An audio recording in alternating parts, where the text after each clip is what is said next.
দুপুরে লাঞ্চ হচ্ছে বন্ধুরা, ডাল আছে একদম ঘন করে রান্না, ডাল টমেটো দিয়ে বন্ধুরা, লাল শাক আলু দিয়ে ভাজি, আর রাইস তো আছে বুঝতে পারছেন। তার চামচে কি কাটিয়ে নেবো, একবার ঢেলেই নিই।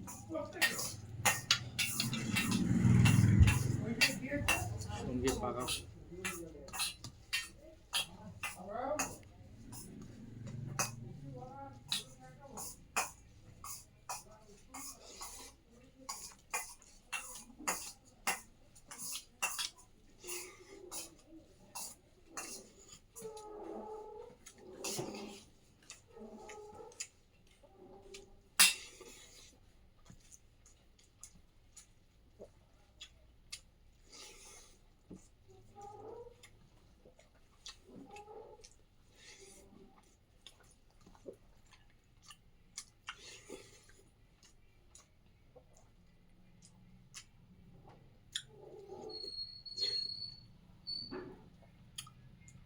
খুব সুন্দর।